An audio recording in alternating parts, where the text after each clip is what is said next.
Welcome into Giants Now by Chat Sports. I'm your host, Marshall Green. We're about to get into a mailbag on today's show, which came from our live show this past week, and I want you to be there next week. It was awesome. We had a lot of fun, and I just love going back and forth with the real ones. So subscribe, turn notifications on so you can get alerted when we go live next week. First question coming in from my guy, Jaquicks.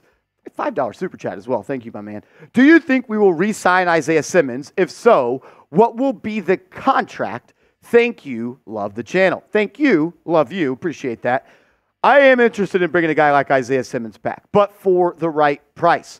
I do wonder if he would follow a guy like Wink Martindale somewhere else if he does become the DC somewhere else. See a guy like Jihad Ward doing that. He came to New York because of Wink. I would re-sign Isaiah Simmons, but I'm not breaking the bank for him. 3 years, $10 million, 2 years, $8 million. That's about as high as I would go. I like his versatility, but I think the Giants are better when Micah McFadden and Bobby Okereke are on the field. I do like his ability to be a pass rusher, and I think he would fit with some of the defensive coordinators that I've heard are being talked about as potential Wink Martindale replacements. I'm just not breaking the bank for a sub-package linebacker, but I would like to have him back at the right price. I think he's a good football player, and I like the athleticism he brings on that side of the ball. Giants suck again. I hate when this guy tunes in. Could the Giants trade for a wide receiver like Davante Adams? Could they? Yeah. Should they? As good as Davante Adams is, I'm going to say no. And for a couple of reasons. As I look at these stats and they tell me he's had more than 100 catches in the last 4 years. I'm going to say no. And it's not because of the player. It's not because of the talent. It's because of the cost. Giants have two way more glaring problems. Offensive line and quarterback. And you're going to need cap money and you're going to need picks to get that done. Mitchell Renz of the Raiders report tells me you're not really going to have to pay anything for Adams if you trade him. The Raiders already paid him for this upcoming year. So maybe that doesn't hurt you there. But that also makes him, I think, more expensive in a trade. Because if you're the Raiders and you could tell a team you only got to pay him the veteran minimum, we want 2 first-round picks back because it doesn't cost as much. I'm not willing to give up the assets that it's going to cost to get him. Shoot, I'm saying that because I believe it would cost a first plus. You can get him for a second, sure. You can get him for a second and third, sure. But I don't think you're acquiring Davante Adams, who's had almost 500 catches in the last 4 years and almost 7,000 receiving yards for a second or third round pick. I think it's going to be a first round pick. And for that reason, I would say no. Because the Giants need to use that first round pick and help this team for now and the future. What do you say? Type T for trade, type P for pass. Adam Schefter reported during the season that the Raiders are going to be open to trading Davante Adams. They almost traded him to the Jets. They're going to explore it once again with a new head coach in there and a new GM. I'll listen, but I'm not going to overpay. Sahagan's Detailing, my man. What's up, bro? Appreciate you stopping by and appreciate the super chat. We should get rid of Kafka and sign Dorsey. I'm not sure you're going to fire. I don't think you're firing Mike Kafka. I think it would have already happened at this point. But Jordan Renan has reported, Ryan Dunleavy has reported that he may want out. That's what Wink Martindale wanted. We told you that. It happened. I'm going to believe the reporters on this one. I think they know that Brian Daboll is hard to work with. And if I'm Mike Kafka and Brian Daboll wants to take play calling away from me, I want to go be the OC somewhere else. I already won a playoff game as an OC. I made Daniel Jones look good. I would like to keep him because the offense I saw run the last 2 weeks with Tyrod Taylor throwing the ball, the #1 big play throw rate in the National Football League. Yeah, I would like a big-time quarterback in that offense. But I want Brian Daboll calling the plays. And if you do lose Kafka, Ken Dorsey's on the top of my list, no doubt about it. Mike G! Mike G, what up, man? Shout out to you, best initials in the game. What up, MG? Sup, brother? Who is your dream trade target or free agency signing? Any position? Just wondering. Appreciate you as always. I want offensive linemen. I know that's so boring. Go give me Robert Hunt. Go give me Connor Williams. What about, all right, this one may be a little crazy. And I don't think it's that likely. I actually don't think it's likely at all. I'd like a 1-year deal for Tyron Smith to come be your right tackle. Steal him away from the Cowboys. I know he's old. I know he's got injury issues. But you need a right tackle. And maybe that gives you 1 more year of like trying to kick the can down the road if you don't get a guy. I don't know. There's nobody really in free agency that I would absolutely splurge on. I'd love to go get Jalen Johnson. I think he's a damn good cornerback, and I'd love to have an ace next to Deonte Banks. There's only so many pieces of the pizza pie to go around, and I want to bring back Barkley. I want to bring back Xavier McKinney. I ain't paying him massive money, but I'd like to bring him back. I also would like to get an edge rusher. What about Josh Allen? I think he's pretty damn good. There's a lot of guys out there. I don't know if I answered your question, but yeah, that's my take on that. Brian Brown. Thank you for the super chat, man. Dable made TD look good. He can with JJ second round. JJ McCarthy. We got a lot of JJ McCarthy fans here. Patrick Seatman, producer of this show, big time JJ McCarthy guy. Look, you won a national championship. I respect that. He didn't mess it up. That deserves credit. I wouldn't hate JJ in the second. I wouldn't hate it. I wouldn't hate it.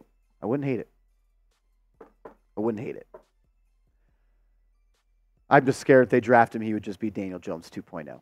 That's just my fear. We're going to get to more questions in a second, but I just got to let you guys know, if you go to chatsports.com/Giants chatsports.com/Giants hoodies. That's chatsports.com/Giants hoodies. There are Giants hoodies that are on sale. It's cold. I'm a hoodie guy. Get a hoodie. Save some bread and look swagged up in the new year. Chatsports.com/Giants hoodies. Johnson Yu with a $5 super chat. What's up, man? See anything promising in terms of QB for Michigan versus Washington? I am still a Michael Penix fan, and I know it's a cool thing to say he's not good anymore, but I do think that last night showed that he does not deal with pressure all that well. No shit. What quarterback absolutely thrives under pressure? There's not a lot of them. Those guys get paid hundreds and hundreds of $1 million. But I believe in the arm. I believe in the tape. I believe in my eyes. I still think Penix is a good player. I just wouldn't take him at number 6 overall. I know in the past I've said maybe. I'm not taking Michael Penix at number 6. J.J. McCarthy, I think he's a 2nd or 3rd round grade in my book. The intangibles, though, as Patrick Seatman says, A+. First round intangibles. I got to cover him in high school. I got to talk to him, interview him. He was the most well-spoken 18-year-old I've ever spoken to in my life. He would thrive in the New York media. I'm just shooting for a little bit more talent than that. I want a generational QB. Not sure if Penix or McCarthy is that guy. Ryan Liskowitz. My man, good to see you back in the chat. Appreciate the $5 super chat. I think the Giants should pass on a QB in the first round and go for O-line or wide receiver because can just cut DJ after next season if it does not work out. So one more ride. One more chance. The final countdown for Daniel Jones. That's what you want to do. I don't think it's the wrong move. I think it might happen. Me, I don't want to talk about Daniel Jones anymore. I don't want to watch Daniel Jones play football wearing a New York Giants uniform anymore. What's more likely? He turns out to be good next year, or you draft a guy and he's good. I know what he is at this point. He's a below average quarterback, and you don't win Super Bowls with below average quarterbacks.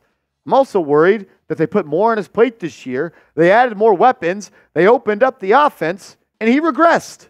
Did the offensive line absolutely screw him over? Yeah, no doubt about it. We all know that. I don't even think we need to bring it up anymore. I don't need to give Daniel Jones one more chance. But I understand this line of thinking. He's on the team next year no matter what. He's not on the team after that. So maybe you just try and build up the team up around him. That way you have a better situation for that rookie QB in 2025 to come. Don't disagree with that at all. Just not what I would do. With that logic, the Bengals should have drafted an offensive lineman over Joe Burrow. Joe Burrow had him playing in the Super Bowl. Gary, coming in with a $5 super chat. Train down from 6. I actually was thinking about this. Target BPA and O-line BB. I'm a huge BB fan out of Kansas State in round 2. I think QB bias could really play in our favor in terms of spot value and a ton of quality mid-first round. I literally was thinking to myself, is it a bad idea to trade down? And my thought was no, because what if you can get a first-round pick for next year? And what if you roll with Liskowitz's line of thinking? You trade down, you select an offensive lineman, you get an extra first-round pick in 2025. That way you have more draft ammunition to go trade up in 2025 to get your quarterback. I don't hate that line of thinking. But I also think you should just take the best player at 6 because this team needs more best players. But I would not hate it. I would not hate it. There's multiple ways Joe Schoen can go. And this one has become intriguing to me. Gary, great way to think. A lot of talent in this draft. Also, Cooper Beebe. He just sounds like a stud. Give me the offensive lineman out of Kansas State. I like that. The Bronx Boy. $10 super chat. What's happening, my man? Shane and Dable fired Wink's boys, the Wilkins bros, knowing he'd quit. And now when Philly offers him the job, we can block. Shady motherfuckers. That's chestnut checkers. That's chestnut checkers right there. And you're 100% right. What did Brian Dable say Monday morning? The expectation is for Wink Martindale to be back. What did he do? He hit the ball into his court. He said, Wink, it's your move. But before you make that move, I'm going to fire your right-hand mans, the Wilkins bros, the guys that's been with you with Baltimore. Reportedly was going to be your DC if you got that Indianapolis Colts job. So why would Wink stay if he hates Dable and he just fired his 2 best friends? Giants don't want to fire him because they know he's damn good. And if they fire him, he'd be the Philadelphia Eagles defensive coordinator. And I'm not trying to play Wink Martindale 2 times a year. You shady motherfuckers. But I'm in on it. I'm in on it. The Bronx Boy, thank you, my man. Thank you. Make sure you are subscribed to the channel. We are going to continue to crush it this offseason. Videos every day for free on the latest news and rumors. So subscribe to New York Giants Now by Chat Sports right now. Quicks. Back again. Do you think we will re-sign Darius Slayton? If so, what's the contract going to look like? Slayton is still under contract for next year. He signed a 2-year deal last year, so he will be under contract. They could cut him and save $7 million. I used to think that was smart. And then I saw Darius Slayton play with a quarterback that could throw the ball down the field, and Tyrod Taylor, and he had a touchdown for 70 yards, then a touchdown for 80 yards. And he made big play after big play. I'm keeping Slayton because I need a quarterback that could feed him the pill and throw the ball down the field. I think he'd be a good piece on this team, just not really with Daniel Jones. Woo! Let's ride. Jaquicks, appreciate you with the super chat. Yeah, Slayton will be on the team next year unless they cut him. Tiki Badger, my man, $10 super chat. Do you think J.J. McCarthy can develop under Shane and Dable for a year? Oh, Shea Tierney, the QB coach, until out in DJ's contract. J.J. probably isn't a day 1 starter, but I think he's a great developmental prospect. You know the Spider-Man meme where I'm pointing at you and you're pointing at me? That's Daniel Jones and J.J. McCarthy in quarterback meetings. I do think J.J. is a stronger arm. I do think J.J. is a little bit more athletic. And I like the idea of maybe a J.J. round 2, and that's the guy that puts pressure on Jones if he struggles to start the year. And we get to week 6 and we get to week 7, and it's like, you're out, J.J.'s in.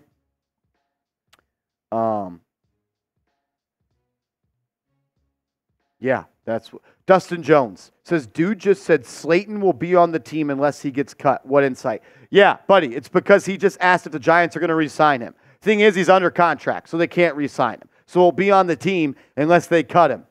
Dustin, you're just so smart, aren't you? Loser. I wouldn't mind drafting JJ and having him sit behind Jones as he comes back, puts a little pressure on him. I wouldn't be against that. Be better than that, Dustin. Be better than that.